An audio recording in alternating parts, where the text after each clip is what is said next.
There are a number of kind of dogmas about language, which I think are being systematically refuted, and they're held by linguists too, I should say, not just in the general public, which are probably false, and which I think are being undermined by current research.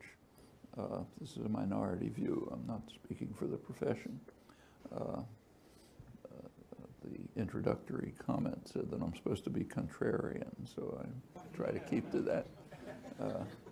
But for example, one general assumption about language, almost a dogma in philosophy, common understanding, linguistics, psychology, is that language is primarily a means of communication, and that it evolved as a means of communication. Probably that's totally false. It seems that language is evolved and is designed as a mode of creating and interpreting thought. It's a system of thought, basically. It can be used to communicate. Everything people do can be used to communicate.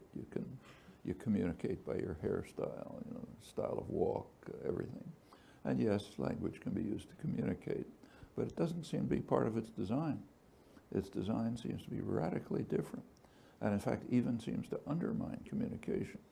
If you look carefully at the structure of language, you find case after case right at the core of language design where there are conflicts between what would be efficient for communication and what is efficient for the specific biological design of language.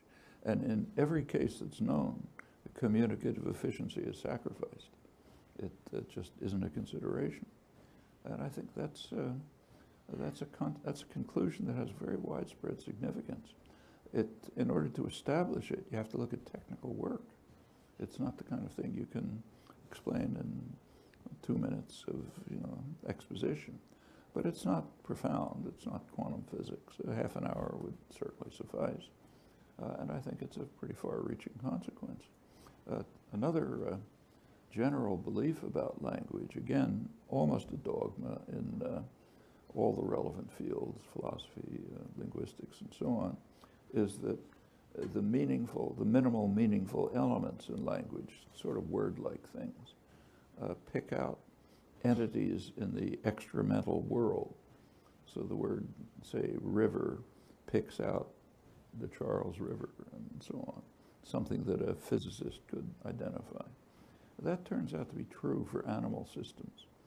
Animal communication systems, the symbols that appear, the actions that are carried out, do apparently have a one-to-one correlation with mind-independent events.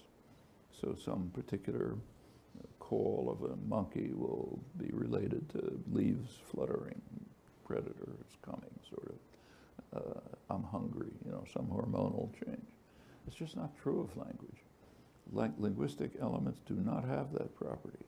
Actually, this was understood by Aristotle. It was understood in the 17th and 18th centuries. There's interesting work on it. The entities that we construct in our discourse, expression, interpretation are largely partially mental objects.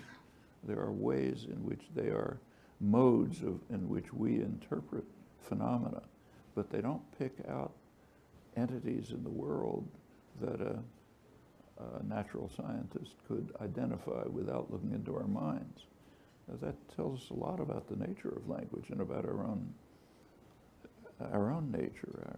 Language is the core human property. I mean, this was understood by Darwin, by a long tradition before him. And it's very different from the way it's usually conceived. I think those are among the conclusions that have pretty widespread significance. Let me stress again, it's a very minority view. Very few linguists would agree with this. But I think over time, I suspect it will become clear.